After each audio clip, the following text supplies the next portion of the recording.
Good afternoon, everybody. Good to see all of you. Happy Friday.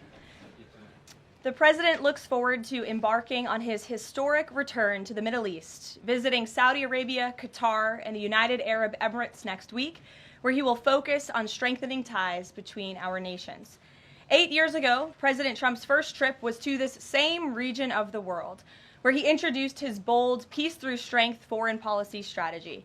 On that trip, the president laid out his goal of eradicating terrorism and extremism in the region, which he successfully accomplished over the course of his administration with the total defeat of ISIS and the historic signing of the Abraham Accords. Now, 8 years later, President Trump will return to re-emphasize his continued vision for a proud, prosperous, and successful Middle East, where the United States and Middle Eastern nations are in cooperative relationships, and where extremism is defeated in place of commerce and cultural exchanges. This trip ultimately highlights how we stand on the brink of the golden age for both America and the Middle East, united by a shared vision of stability, opportunity, and mutual respect. The President greatly looks forward to visiting with our brave men and women in uniform at our U.S. Air Base in Qatar throughout this trip. Yesterday, President Trump demonstrated the art of the deal and secured a historic trade agreement, despite all of the naysayers who said no deals were coming. That, of course, turned out to be untrue. On the 80th anniversary of Victory Day for World War II, President Trump announced a great deal that provides American companies unprecedented access to the UK markets while bolstering U.S. national security. This trade deal will massively expand U.S. market access in the United Kingdom, creating a $5 billion opportunity for new exports for U.S. farmers, ranchers, and producers. This includes more than $700 billion in ethanol exports and $250 million in other agricultural products like good old American beef. The deal commits the United States and United Kingdom to work together to enhance industrial and agricultural market access and strengthens American competitiveness. Importantly, the deal also ensures streamlined customs procedures for U.S. exports. The UK will also be purchasing $10 billion of American-made Boeing planes as part of the deal. A trade agreement like this between the United States and the United Kingdom was being worked on for many years but continued to prove elusive. But because of President Trump's bold negotiating approach, he got it done. All of this happened because of President Trump's implementation of powerful tariffs to end the era of economic surrender and rebalance America's trading agreements. American workers and companies are the best in the world, and they finally have a president who has their backs, fights for them, and delivers good deals that puts them first. This is just the first of many trade deals to come. Get ready for more historic deals and our country to boom like never before. On that note, Treasury Secretary Scott Bessent and Ambassador Jamieson Greer will meet with the lead representatives on economic matters from the People's Republic of China over the weekend in Switzerland. As President Trump has said, the United States and China have been talking for some time over the course of the administration, and now teams from both countries will meet in person to continue discussions. You can be certain that President Trump and his trade team will ensure we work to achieve the best deal possible for America. In other news, the Trump administration just announced a new incentive for illegal aliens living in the United States to self-deport. Eligible illegal aliens who now use the CBP Home app to self-deport will receive a clear, safe way to leave the United States. Their plane tickets home may be paid for, and they will receive a $1,000 stipend once we have confirmation that they have left our country. This new feature will allow illegal aliens to have a planned departure out of the country and to leave as soon as possible in a dignified way. If illegal aliens make the right decision here and submit their intent to depart through the CBP Home app and pass extensive vetting, they will be temporarily deprioritized for ICE detention and enforcement action before their scheduled departure. And leaving voluntarily in this matter may improve their legal immigration options in the future. This initiative will also save massive amounts of money for American taxpayers. Voluntary departures are much more cost-effective than traditional removals. By deploying the CBP Home app in this new way, President Trump is aiming to reduce the need for costly arrests, detentions, and court proceedings. Currently, the average cost of traditional removal is more than $17,000 per illegal alien. Our projections estimate that the use of the CBP Home app will massively reduce that financial burden by approximately 70%, so taxpayer dollars can be redirected and our brave immigration law enforcement officers can focus on removing the most violent illegal aliens hiding in our communities. Finally, it was announced this morning that First Lady Melania Trump secured a $25 million investment in President Trump's budget to provide housing and support for youth transitioning out of foster care. And in recognition of the 7th anniversary of Mrs. Trump's Be Best initiative, the U.S. Department of Housing and Urban Development allocated funds toward the agency Foster Youth to Independence program.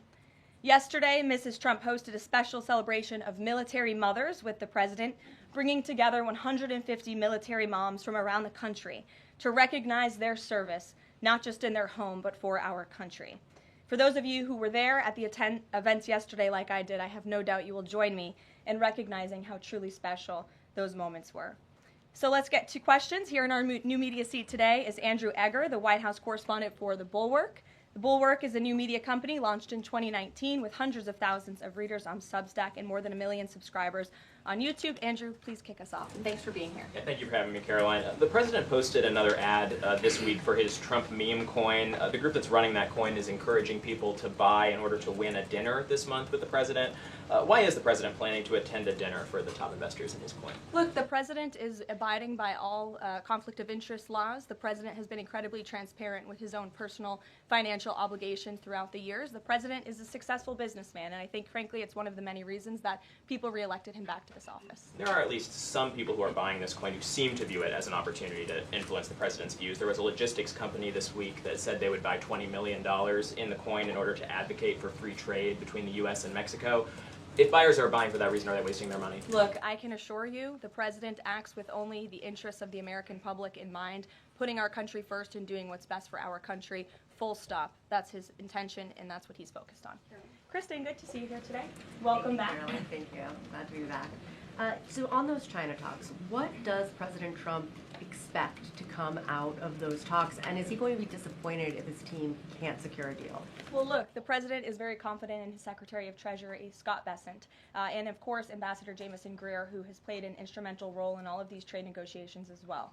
I think yesterday's success, the announcement of a trade deal with the United Kingdom, is a great first step. Again, many said in this room it couldn't be done. Now we are moving forward with many other countries. We're talking to dozens of our trading partners around the world. But of course, China is a major country, a major player in this space. And the president has said, and he's right, that China needs the United States of America. They need our markets. They need our consumer base. And Secretary Bessent knows that he's going to Switzerland this weekend with the full support and confidence and trust of the president here at home. Jack? Thanks very much, Caroline. 2 questions. First, can you give us an update on U.S. efforts to mediate or have an impact on the conflict between India and Pakistan? Sure, I absolutely can. This is something that the Secretary of State and, of course, now our National Security Advisor as well, Marco Rubio, has been very much involved in. The president has expressed he wants to see this de-escalate as quickly as possible. He understands these are 2 countries that have been at odds with one another for decades, long before President Trump was here in the Oval Office. However, he has good relationships with the leaders of both countries, and the Secretary of State, Marco Rubio, I spoke to him just yesterday. He has been in constant communication with the leaders of both countries trying to bring this conflict to an end. Just one other question. Yesterday, we saw the news of the new Pope.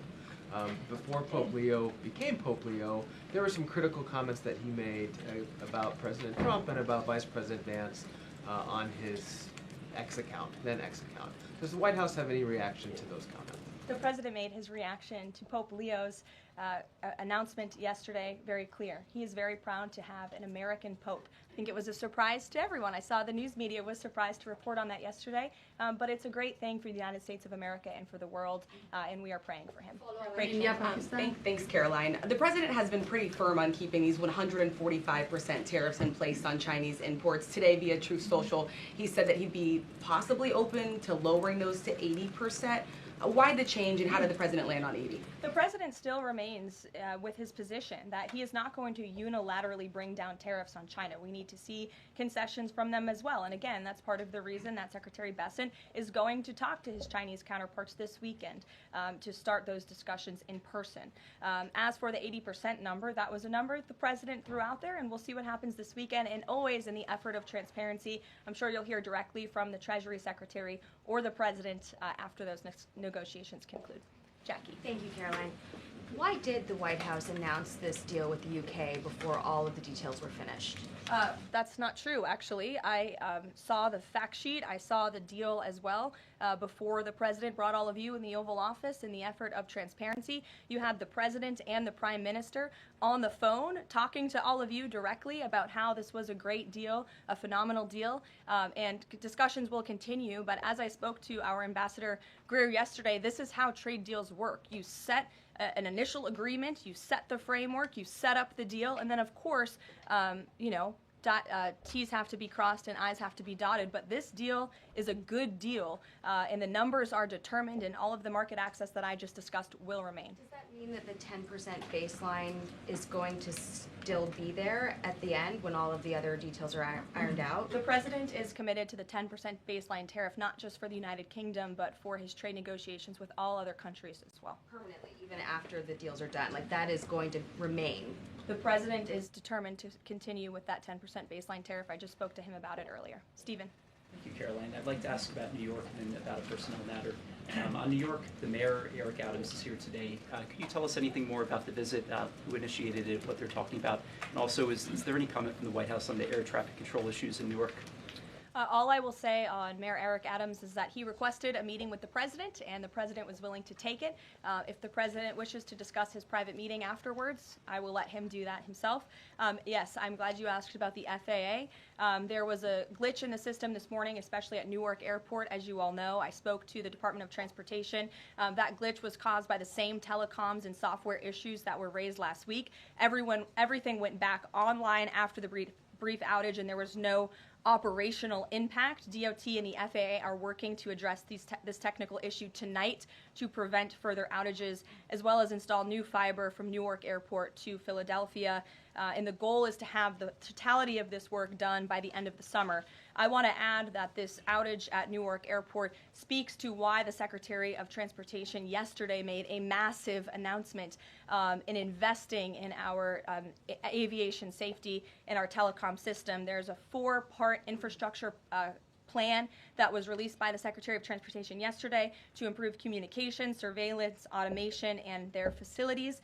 They want to replace the antiquated telecom systems with new fiber, wireless, and satellite technologies, replace more than 600 radars, which have gone way past their life cycle, and address runway safety. They want to build 6 new air traffic control centers for the first time since the 1960s and replace towers as well. They want to implement new modern hardware and software for all traffic facilities to create a common platform system throughout the towers. These are much needed changes. This is a very bold plan by the Department of Transportation. I think it's unfortunate that the previous administration sat on their hands and did nothing, but how grateful we are that we have a Department of Transportation and a secretary and a president who's willing to take bold action and change. The personnel matter, Caroline, could I ask? Thanks, Caroline. Just going back to India, Pakistan, can we expect President Trump to get in touch personally with the leaders of those countries to try and de-escalate this situation? If and when that happens, we will certainly let you know. Natalie. Thanks, Caroline. Sure. I have a question about the Middle East trip. Will any of the president's family members, like including Don Jr., Eric, or Jared Kushner, be joining him on the trip? I am not tracking any of the president's family members joining us at this time, but of course, the first family is welcome to come. I hope they would. They're great people, great to be around, but I'm not tracking them on the manifest. And given that you noted he is a successful businessman, do you know if the president has any plans to meet with any of the folks involved with any of the family businesses over there, or see any of the sites that are going to be Not to my knowledge, and let me just get to the premise of your question that both of you have raised. I think it's frankly ridiculous that anyone in this room would even suggest that President Trump is doing anything for his own benefit. He left a life of luxury and a life of running a very successful real estate empire for public service, not just once, but twice. And again, the American public reelected him back to this White House because they trust he acts in the best interests of our country and putting the American public first. This is a president who has actually lost money for being president of the United States. I don't remember these same type of questions being asked of my predecessor about a career politician who was clearly profiting off of this office. That is not what President Trump does, and this White House holds ourselves to the highest of ethical standards. Phil. Thank you. There's this Reuters report that the U.S. is in talks with Israel about an American-led post-war administration in Gaza. Is that accurate? Are these talks ongoing? We are in constant communication and dialogue with our counterparts and our allies and friends in Israel. Ron Dermer was here at the White House yesterday meeting with members of President Trump's team. As for the situation in Gaza, the president and his entire national security team have made it very clear we want to see the hostages released from Gaza. That is a priority for this administration. As for what that looks like, and even moving beyond that, I'm not going to get into the details of plans that frankly may or may not have even been proposed, but I can emphasize what the president holds closest in his heart right now, and that's the release of all of the hostages in Gaza. And then there's been some conservative pushback to some of these salt tax, the salt tax cap. For instance, Majority Leader Steve Scalise said that bringing back the state and local tax deduction would essentially mean, quote, 45 states are subsidizing 5 states that have very high taxes imposed by leftist governors. Is he wrong? Is it fair to ask red Indiana to bail out blue New York? Well, look, this is an ongoing discussion on the Hill. There's a lot of disagreement on Capitol Hill right now about the SALT tax proposal, and we will let them work it out. As for the tax provisions in the reconciliation bill, the priorities of this president, he has made them incredibly clear. No tax on tips for our hardworking service workers, no tax on Social Security for our well-deserving seniors who have worked their whole lives to pay into this system, no tax on overtime for hardworking Americans as well, and there's a plethora of other priorities the president wants to see in this bill. Anyone who opposes this bill will be opposing the largest tax cut in American history. They will be voting to raise taxes by the tune of $4 trillion on the middle class of this country, and we look forward to holding them accountable for that. Everyone on Capitol Hill on both sides of the aisle should be supportive of the president's tax priorities. Follow up on that? Go ahead. Sure. Go ahead, and then I'll go to your follow-up. Thanks, Caroline. I want to follow up on the Truth Social post. So the president's saying 80% tariffs could come down. Just an announcement would be enough to lower those tariffs. Is that what he's looking for from the Chinese concessions? That's not what the president said. He said that an 80% number may sound good to him, but again, he's in constant contact with our Secretary of Treasury, who will be leading these negotiations this weekend. And historically, the Chinese have made the meeting itself a win.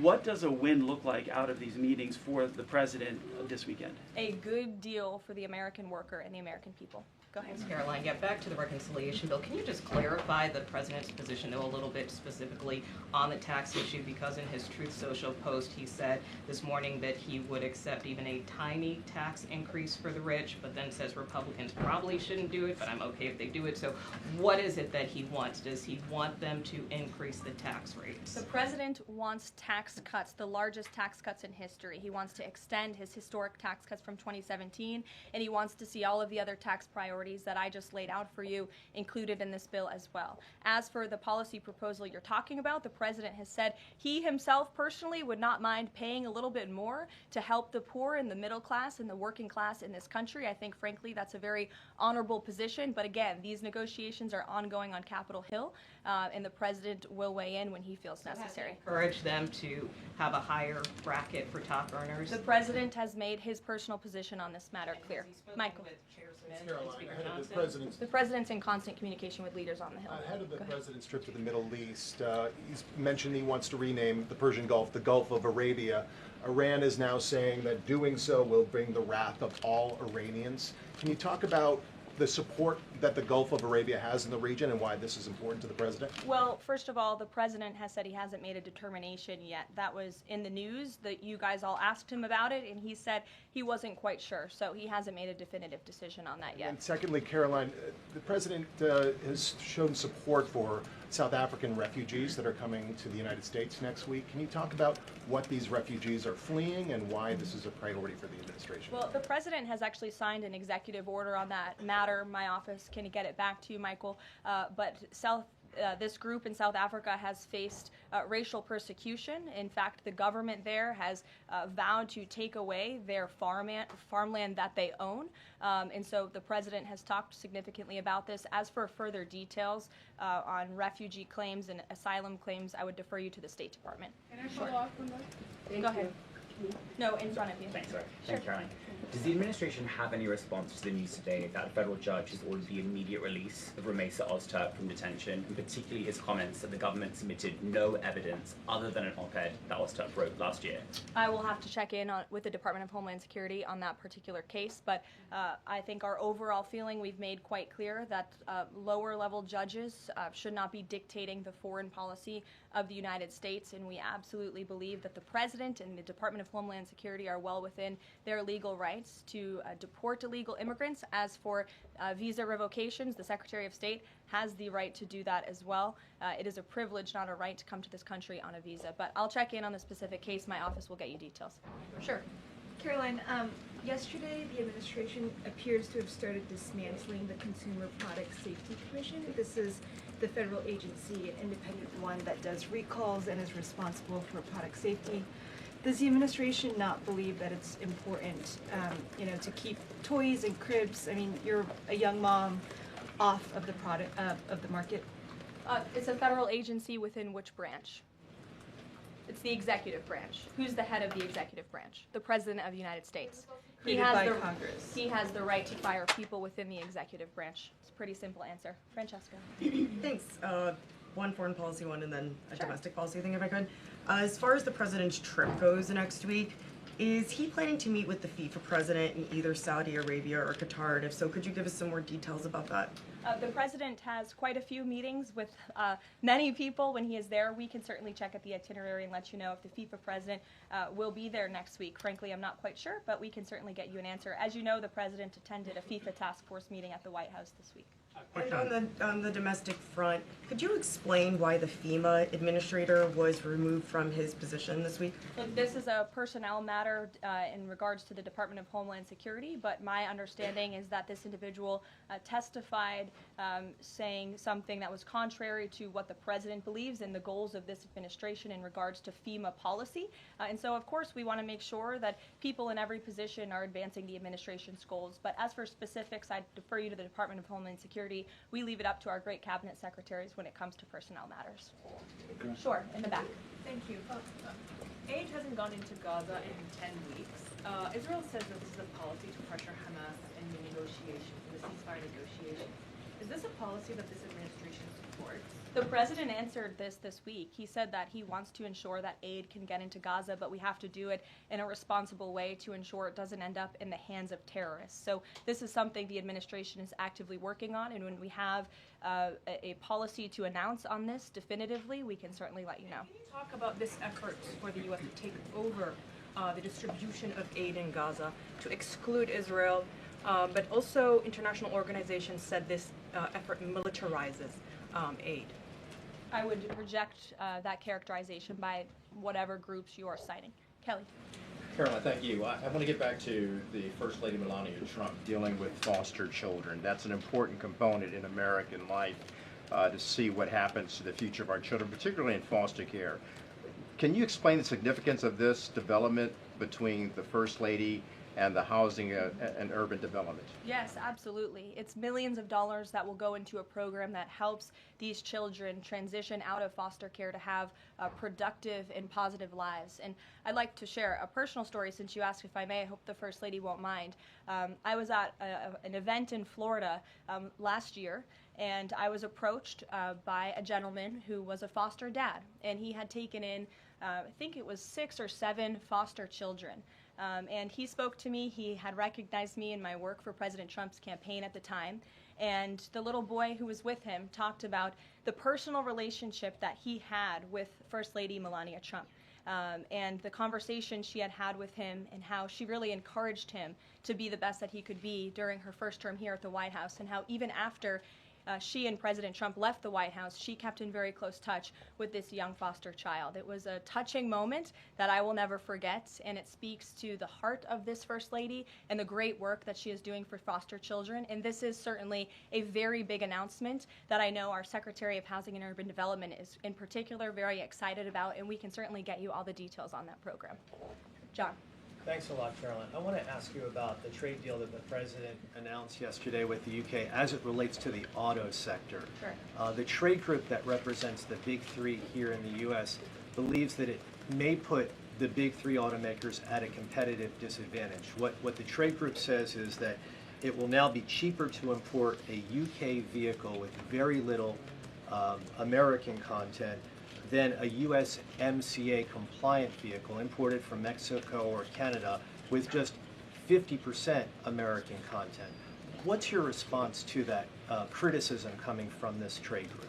Well, first of all, let's be clear about what the deal does. It sets a 10% rate on auto imports for the first 100 cars that are imported into the United States. 100,000 cars, thank you. That would be very few cars. 100,000 cars imported from the United Kingdom. After 100,000 vehicles, it goes back up to a 25% tariff.